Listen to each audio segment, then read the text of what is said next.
ಹೋಟೆಲ್ಗಳಲ್ಲಿ ಗ್ಯಾಸ್ ಸಿಲಿಂಡರ್ನ ಅಭಾವ ಎದುರಾಗಿರುತ್ತದೆ.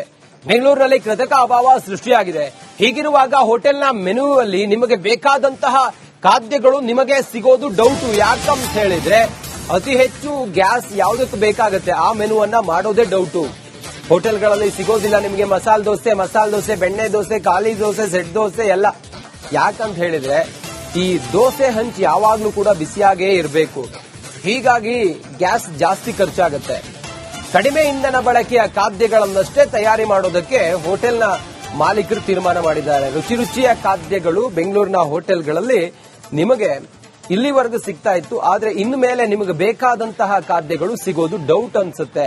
ಯಾಕಂತ ಹೇಳಿದ್ರೆ ಹೆಚ್ಚೆಚ್ಚು ಗ್ಯಾಸ್ ಅವೈಲೇಬಲ್ ಇಲ್ಲದೆ ಇರೋದ್ರಿಂದಾಗಿ ಈಗ ಯಾವುದಕ್ಕೆ ಕಡಿಮೆ ಗ್ಯಾಸ್ ಖರ್ಚಾಗುತ್ತೆ ಅಂತ ಖಾದ್ಯಗಳು ಮಾತ್ರ ಸಿಗುತ್ತೆ.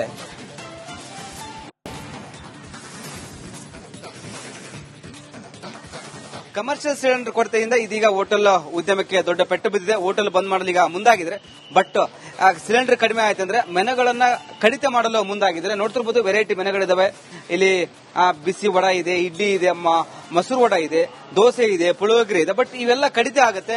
ಒಂದು 10 ಐಟಮ್ ಅಲ್ಲಿ 3 ಐಟಮ್ಸ್ ಏನೋ ನಾಳೆಯಿಂದ ಆಗ್ಬಹುದು. ಕಡಿತ ಮಾಡಲು ಈಗ ಮುಂದಾಗಿದ್ರೆ ಈ ಮೆನುಗಳು ನೋಡ್ತಿರ್ಬೋದು. ಒಂದ್ ಕಡೆ ಸಿಲಿಂಡರ್ ಇಂದ ಯಾವ ರೀತಿ ಅಡಿಗೆ ಮಾಡ್ತಾರೆ ಅಂತ ಮೆನುಗಳನ್ನು ಕಡಿಮೆ ಮಾಡಲು ಮುಂದಾಗಿದ್ರೆ. ನಮ್ಮ ಜೊತೆಗ ನಿಸರ್ಗ ಹೋಟ್ಲು ಮಾಲೀಕರು ಮತ್ತು ಬೆಂಗಳೂರು ಹೋಟೆಲ್ ಸಂಘದ ಸದಸ್ಯ ಕೃಷ್ಣರಾಜ್ ಇದ್ರೆ, ಅವ್ರನ್ನೇ ಮಾತಾಡಿಸ್ತೀನಿ. ಸರ್, ಮೆನುಗಳ ಕಡಿತ ಮಾಡೋದಕ್ಕೆ ಮುಂದಾಗಿದ್ರಿ, ಈ ಗ್ಯಾಸ್ ಪೂರೈಕೆ ಆಗ್ತಿಲ್ಲ ಎಂಬ ಕಾರಣಕ್ಕೆ ಎಷ್ಟು ಮೆನುಗಳ ಕಡಿತ ಮಾಡಕ್ಕೆ ಮುಂದಾಗ್ತಿದ್ರಿ ಅಂತ ನೋಡಿ. ಯಾವುದು ಹೆಚ್ಚು ಗ್ಯಾಸ್ ಬಳಸುವಂತ ಒಂದು ಪದಾರ್ಥಗಳನ್ನ ಸ್ಟಾಪ್ ಮಾಡಬೇಕಾಗತ್ತೆ. ಈಗ ದೋಸೆ ಒಲೆ ಸ್ಟಾಪ್ ಮಾಡಬೇಕಾಗತ್ತೆ. ಯಾಕಂತ ಹೇಳಿದ್ರೆ ಅದು ಹೆಚ್ಚು ಬೆಳಿಗ್ಗೆಯಿಂದ ಸಂಜೆವರೆಗೆ ಉರಿಯುವಂತದ್ದು. ಸ್ಟೀಮ್ ಬಾಯ್ಲರ್ ಆಗಿರಬಹುದು, ಬೆಳಿಗ್ಗೆಯಿಂದ ಸಂಜೆವರೆಗೆ ಉರಿಯುವಂತದ್ದು. ಈ ರೀತಿಯಾದ ವ್ಯವಸ್ಥೆಗಳನ್ನ ನಾವೊಂದು ಕಡಿತ ಮಾಡಬೇಕಾಗತ್ತೆ. ಯಾಕಂತ ಹೇಳಿದ್ರೆ ಸರ್ಕಾರ ಯಾವುದೇ ಒಂದು ನಮಗೆ ಆಲ್ಟರ್ನೇಟ್ ಹೇಳಲಿಲ್ಲ, ಇಲ್ಲಿವರೆಗೂ ಆಲ್ಟರ್ನೇಟ್ ವ್ಯವಸ್ಥೆಗೂ ಮಾಡಲಿಲ್ಲ. ಯಾವುದೇ ಒಂದು ಸಮಯ ಕೊಡದೆ ಈ ರೀತಿಯಾದ ಒಂದು ನಿರ್ಧಾರ ಮಾಡಿದೆ. ನಮಗೂ ಬಹಳ ಒಂದು ಕಷ್ಟದ ಒಂದು ಕೆಲಸ ಆಗಿದೆ ಇದು. ಯಾಕಂತ ಹೇಳಿದ್ರೆ ನಾವು ಗ್ರಾಹಕರಿಗೆ ಒಂದು ಸರ್ವಿಸ್ ಕೊಡಬೇಕಾಗತ್ತೆ, ಅಥವಾ ಮುಂದಿನ ದಿವಸದಲ್ಲಿ ಏನೇನು ಪ್ಲಾನ್ ಮಾಡಬೇಕು, ಯಾವ ರೀತಿ ಮಾಡಬೇಕಂತ ಒಂದು ಚಿಂತನೆ ಮಾಡ್ತಾ ಇದೀವಿ. ಒಂದ್ ದಿವಸ ಒಬ್ಬರಿಗೆ ಒಂದು ರೈಸ್ ಬಾತು ಅಥವಾ ಒಂದ್ ದಿವಸ ಒಂದು 4 ಐಟಮ್ ಮಾಡುವಂತ ಒಂದು ಪರಿಸ್ಥಿತಿ ರಾಜ್ಯದಲ್ಲಿ ಬರಬಹುದು. ಸುಮಾರು ಒಂದು 15-20 ಐಟಮ್ಸ್ ಇದಾವೆ. ಇದೀಗ 5ಕ್ಕೆ ಬರಬಹುದಾ? ಹೇಗೆ? ಅದು 80 ಐಟಮ್ಸ್ ಒಂದೊಂದು ಹೋಟೆಲ್ ಇರುತ್ತೆ. ಅದನ್ನು ಒಂದು ಕನಿಷ್ಠ ಪಕ್ಷ 5 ಐಟಮ್ ಅಂತ. ಯಾಕಂದ್ರೆ ಎಲ್ಲಿ ಗ್ಯಾಸ್ ಸೇವ್ ಮಾಡುತ್ತೋ ಅದ್ರ ಬಗ್ಗೆ ನಾವು ಯೋಚನೆ ಮಾಡ್ತಾ ಇದೀವಿ, ಚಿಂತನೆ ಮಾಡ್ತಾ ಇದೀವಿ. ಇದೆಷ್ಟು ನಿಸರ್ಗ ಹೋಟೆಲ್ ಮಾಲೀಕರಾದ ಕೃಷ್ಣರಾಜ್ ಅವರ ಮಾತಾಯಿತು. ಕ್ಯಾಮರಾ ಪರ್ಸನ್ ಮಂಜು ಜೊತೆ ವೀರೇಶ್, ರಿಪಬ್ಲಿಕ್ ಕನ್ನಡ, ಬೆಂಗಳೂರು.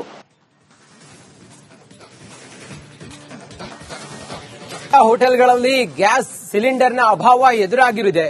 ಬೆಂಗಳೂರಿನಲ್ಲಿ ಕೃತಕ ಅಭಾವ ಸೃಷ್ಟಿಯಾಗಿದೆ. ಹೀಗಿರುವಾಗ ಹೋಟೆಲ್ನ ಮೆನುವಲ್ಲಿ ನಿಮಗೆ ಬೇಕಾದಂತಹ ಖಾದ್ಯಗಳು ನಿಮಗೆ ಸಿಗೋದು ಡೌಟು. ಯಾಕಂತ ಹೇಳಿದ್ರೆ ಅತಿ ಹೆಚ್ಚು ಗ್ಯಾಸ್ ಯಾವುದಕ್ಕೆ ಬೇಕಾಗುತ್ತೆ ಆ ಮೆನುವನ್ನ ಮಾಡೋದೇ ಡೌಟು. ಹೋಟೆಲ್ಗಳಲ್ಲಿ ಸಿಗೋದಿಲ್ಲ ನಿಮಗೆ ಮಸಾಲೆ ದೋಸೆ, ಬೆಣ್ಣೆ ದೋಸೆ, ಖಾಲಿ ದೋಸೆ, ಸೆಟ್ ದೋಸೆ ಎಲ್ಲ.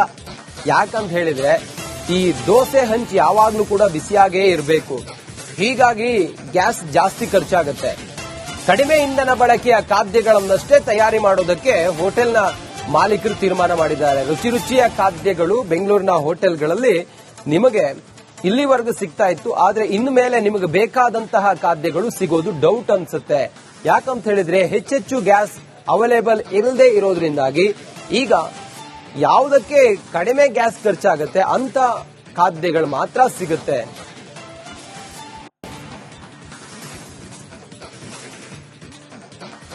ಕಮರ್ಷಿಯಲ್ ಸಿಲಿಂಡರ್ ಕೊರತೆಯಿಂದ ಇದೀಗ ಹೋಟೆಲ್ ಉದ್ಯಮಕ್ಕೆ ದೊಡ್ಡ ಪೆಟ್ಟು ಬಿದ್ದಿದೆ. ಹೋಟೆಲ್ ಬಂದ್ ಮಾಡಲು ಈಗ ಮುಂದಾಗಿದ್ರೆ, ಬಟ್ ಸಿಲಿಂಡರ್ ಕಡಿಮೆ ಆಯ್ತಂದ್ರೆ ಮೆನುಗಳನ್ನ ಕಡಿತ ಮಾಡಲು ಮುಂದಾಗಿದ್ರೆ. ನೋಡ್ತಿರ್ಬೋದು, ವೆರೈಟಿ ಮೆನುಗಳಿದಾವೆ. ಇಲ್ಲಿ ಬಿಸಿ ವಡ ಇದೆ, ಇಡ್ಲಿ ಇದೆ, ಮೊಸರು ವಡ ಇದೆ, ದೋಸೆ ಇದೆ, ಪುಳಿಯೋಗರೆ ಇದೆ. ಬಟ್ ಇವೆಲ್ಲ ಕಡಿತ ಆಗುತ್ತೆ. ಒಂದು 10 ಐಟಮ್ ಅಲ್ಲಿ 3 ಐಟಮ್ಸ್ ಏನೋ ನಾಳೆಯಿಂದ ಆಗ್ಬಹುದು. ಕಡಿತ ಮಾಡಲು ಈಗ ಮುಂದಾಗಿದ್ರೆ ಈ ಮೆನುಗಳು ನೋಡ್ತಿರ್ಬೋದು. ಒಂದ್ ಕಡೆ ಸಿಲಿಂಡರ್ ಇಂದ ಯಾವ ರೀತಿ ಅಡಿಗೆ ಮಾಡ್ತಾರೆ ಅಂತ ಮೆನುಗಳನ್ನು ಕಡಿಮೆ ಮಾಡಲು ಮುಂದಾಗಿದ್ರೆ. ನಮ್ಮ ಜೊತೆಗ ನಿಸರ್ಗ ಹೋಟ್ಲು ಮಾಲೀಕರು ಮತ್ತು ಬೆಂಗಳೂರು ಹೋಟೆಲ್ ಸಂಘದ ಸದಸ್ಯ ಕೃಷ್ಣರಾಜ್ ಇದ್ರೆ, ಅವ್ರನ್ನೇ ಮಾತಾಡಿಸ್ತೀನಿ. ಸರ್, ಮೆನುಗಳ ಕಡಿತ ಮಾಡೋದಕ್ಕೆ ಮುಂದಾಗಿದ್ರಿ, ಈ ಗ್ಯಾಸ್ ಪೂರೈಕೆ ಆಗ್ತಿಲ್ಲ ಎಂಬ ಕಾರಣಕ್ಕೆ ಎಷ್ಟು ಮೆನುಗಳ ಕಡಿತ ಮಾಡಕ್ಕೆ ಮುಂದಾಗ್ತಿರಂತ ನೋಡಿ. ಯಾವುದು ಹೆಚ್ಚು ಗ್ಯಾಸ್ ಬಳಸುವಂತ ಒಂದು ಪದಾರ್ಥಗಳನ್ನ ಸ್ಟಾಪ್ ಮಾಡಬೇಕಾಗತ್ತೆ. ಈಗ ದೋಸೆ ಒಲೆ ಸ್ಟಾಪ್ ಮಾಡಬೇಕಾಗತ್ತೆ. ಯಾಕಂತ ಹೇಳಿದ್ರೆ ಅದು ಹೆಚ್ಚು ಬೆಳಿಗ್ಗೆಯಿಂದ ಸಂಜೆವರೆಗೆ ಉರಿಯುವಂತದ್ದು. ಸ್ಟೀಮ್ ಬಾಯ್ಲರ್ ಆಗಿರಬಹುದು, ಬೆಳಿಗ್ಗೆಯಿಂದ ಸಂಜೆವರೆಗೆ ಉರಿಯುವಂತದ್ದು.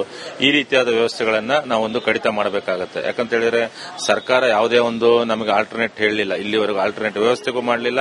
ಯಾವುದೇ ಒಂದು ಸಮಯ ಕೊಡದೆ ಈ ರೀತಿಯಾದ ಒಂದು ನಿರ್ಧಾರ ಮಾಡಿದೆ. ನಮಗೂ ಬಹಳ ಒಂದು ಕಷ್ಟದ ಒಂದು ಕೆಲಸ ಆಗಿದೆ ಇದು.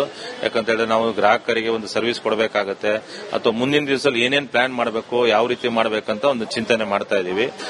ಒಂದ್ ದಿವಸ ಒಬ್ಬರಿಗೆ ಒಂದು ರೈಸ್ ಬಾತು ಅಥವಾ ಒಂದ್ ದಿವಸ ಒಂದು 4 ಐಟಮ್ ಮಾಡುವಂತ ಒಂದು ಪರಿಸ್ಥಿತಿ ರಾಜ್ಯದಲ್ಲಿ ಬರಬಹುದು ಅನ್ಸುತ್ತೆ. ಸುಮಾರು ಒಂದು 15-20 ಐಟಮ್ಸ್ ಇದಾವೆ, ಇದೀಗ 5ಕ್ಕೆ ಬರಬಹುದಾ ಹೇಗೆ? ಅದು 80 ಐಟಮ್ಸ್ ಒಂದೊಂದು ಹೋಟೆಲ್ ಇರುತ್ತೆ. ಅದನ್ನು ಒಂದು ಕನಿಷ್ಠ ಪಕ್ಷ 5 ಐಟಮ್ ಅಂತ, ಯಾಕಂದ್ರೆ ಎಲ್ಲಿ ಗ್ಯಾಸ್ ಸೇವ್ ಮಾಡುತ್ತೋ ಅದ್ರ ಬಗ್ಗೆ ನಾವು ಯೋಚನೆ ಮಾಡ್ತಾ ಇದೀವಿ, ಚಿಂತನೆ ಮಾಡ್ತಾ ಇದೀವಿ. ಇದೆಷ್ಟು ನಿಸರ್ಗ ಹೋಟೆಲ್ ಮಾಲೀಕರಾದ ಕೃಷ್ಣರಾಜ್ ಅವರ ಮಾತಾಯಿತು. ಕ್ಯಾಮರಾ ಪರ್ಸನ್ ಮಂಜು ಜೊತೆ ವೀರೇಶ್, ರಿಪಬ್ಲಿಕ್ ಕನ್ನಡ, ಬೆಂಗಳೂರು.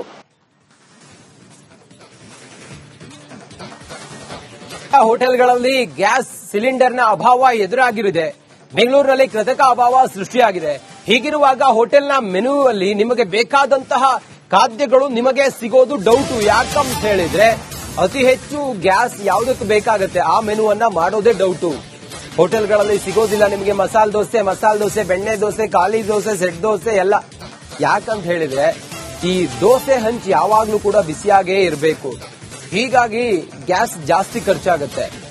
ಕಡಿಮೆ ಇಂಧನ ಬಳಕೆಯ ಖಾದ್ಯಗಳನ್ನಷ್ಟೇ ತಯಾರಿ ಮಾಡೋದಕ್ಕೆ ಹೋಟೆಲ್ನ ಮಾಲೀಕರು ತೀರ್ಮಾನ ಮಾಡಿದ್ದಾರೆ. ರುಚಿಯ ಖಾದ್ಯಗಳು ಬೆಂಗಳೂರಿನ ಹೋಟೆಲ್ಗಳಲ್ಲಿ ನಿಮಗೆ ಇಲ್ಲಿವರೆಗೂ ಸಿಗ್ತಾ ಇತ್ತು, ಆದ್ರೆ ಇನ್ನು ಮೇಲೆ ನಿಮಗೆ ಬೇಕಾದಂತಹ ಖಾದ್ಯಗಳು ಸಿಗೋದು ಡೌಟ್ ಅನ್ಸುತ್ತೆ. ಯಾಕಂತ ಹೇಳಿದ್ರೆ ಹೆಚ್ಚೆಚ್ಚು ಗ್ಯಾಸ್ ಅವೈಲೇಬಲ್ ಇಲ್ಲದೆ ಇರೋದ್ರಿಂದಾಗಿ ಈಗ ಯಾವುದಕ್ಕೆ ಕಡಿಮೆ ಗ್ಯಾಸ್ ಖರ್ಚಾಗುತ್ತೆ ಅಂತ ಖಾದ್ಯಗಳು ಮಾತ್ರ ಸಿಗುತ್ತೆ.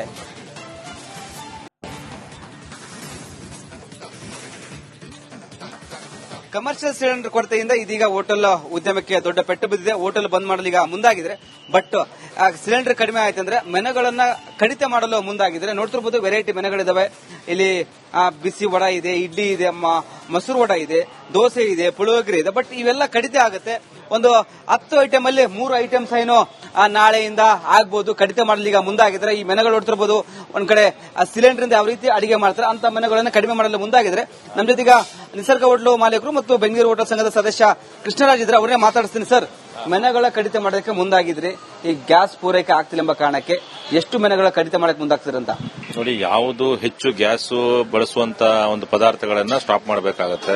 ಈಗ ದೋಸೆ ಒಲೆ ಸ್ಟಾಪ್ ಮಾಡಬೇಕಾಗತ್ತೆ. ಯಾಕಂತ ಹೇಳಿದ್ರೆ ಅದು ಹೆಚ್ಚು ಬೆಳಗ್ಗೆಯಿಂದ ಸಂಜೆವರೆಗೆ ಉರಿಯುವಂತದ್ದು, ಸ್ಟೀಮ್ ಬಾಯ್ಲರ್ ಆಗಿರಬಹುದು, ಬೆಳಗ್ಗೆಯಿಂದ ಸಂಜೆವರೆಗೆ ಉರಿಯುವಂತದ್ದು, ಈ ರೀತಿಯಾದ ವ್ಯವಸ್ಥೆಗಳನ್ನ ನಾವೊಂದು ಕಡಿತ ಮಾಡಬೇಕಾಗತ್ತೆ. ಯಾಕಂತ ಹೇಳಿದ್ರೆ ಸರ್ಕಾರ ಯಾವುದೇ ಒಂದು ನಮಗೆ ಆಲ್ಟರ್ನೇಟ್ ಹೇಳಲಿಲ್ಲ, ಇಲ್ಲಿವರೆಗೂ ಆಲ್ಟರ್ನೇಟ್ ವ್ಯವಸ್ಥೆಗೂ ಮಾಡಲಿಲ್ಲ, ಯಾವುದೇ ಒಂದು ಸಮಯ ಕೊಡದೆ ಈ ರೀತಿಯಾದ ಒಂದು ನಿರ್ಧಾರ ಮಾಡಿದೆ. ನಮಗೂ ಬಹಳ ಒಂದು ಕಷ್ಟದ ಒಂದು ಕೆಲಸ ಆಗಿದೆ ಇದು. ಯಾಕಂತ ಹೇಳಿದ್ರೆ ನಾವು ಗ್ರಾಹಕರಿಗೆ ಒಂದು ಸರ್ವಿಸ್ ಕೊಡಬೇಕಾಗತ್ತೆ, ಅಥವಾ ಮುಂದಿನ ದಿವಸದಲ್ಲಿ ಏನೇನ್ ಪ್ಲಾನ್ ಮಾಡಬೇಕು, ಯಾವ ರೀತಿ ಮಾಡಬೇಕಂತ ಒಂದು ಚಿಂತನೆ ಮಾಡ್ತಾ ಇದೀವಿ. ಒಂದ್ ದಿವಸ ಒಬ್ಬರಿಗೆ ಒಂದು ರೈಸ್ ಬಾತು ಅಥವಾ ಒಂದ್ ದಿವಸ ಒಂದು 4 ಐಟಮ್ ಮಾಡುವಂತ ಒಂದು ಪರಿಸ್ಥಿತಿ ರಾಜ್ಯದಲ್ಲಿ ಬರಬಹುದು ಅನ್ಸುತ್ತೆ. ಸುಮಾರು ಒಂದು 15-20 ಐಟಮ್ಸ್ ಇದಾವೆ, ಇದೀಗ 5ಕ್ಕೆ ಬರಬಹುದಾ ಹೇಗೆ?